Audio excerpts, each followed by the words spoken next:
Io non sono né d'accordo né in disaccordo, diciamo che il referendum è stato utile per vedere le opinioni della popolazione veneta, ecco, sotto questo aspetto è utile.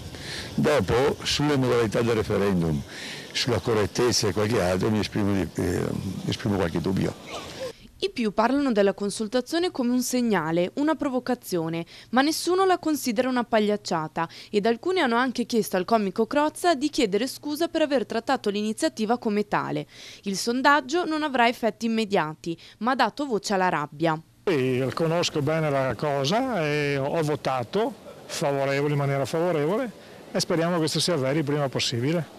Non credo che siano alternative in questo momento. Sono d'accordo con quello che dicono perché dobbiamo pagare la regione, il comune, lo Stato e questo e quello, insomma, vediamo se riusciamo a fare qualcosa. Io ho votato a favore e penso che sia un segnale, non so poi se si concluderà qualcosa, però è un segnale per questa Italia che sta andando a rotoli. I nostri politici hanno rovinato un po' tutto.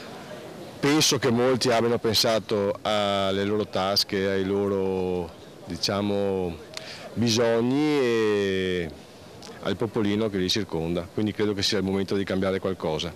C'è anche un altro aspetto che i mestrini tengono a sottolineare ed è quello culturale. L'orgoglio e l'identità veneta sono temi a cui i veneti non vogliono rinunciare e che si sentono in dovere di difendere. Che è una cosa che il Veneto sente per se stessi e per la loro libertà, però sarà molto difficile raggiungere quello che si prefiggono di fare per l'indipendentismo. È una cosa che il popolo veneto sente, sinceramente. Io sono uno che con il mio lavoro gira a livello di Triveneto e quindi è un'esigenza, quella è un'identità che il popolo veneto ha e che sente di avere. Veneto, Crimea italiana? A quanto pare, secondo i mestrini di Piazza Ferretto, la speranza c'è.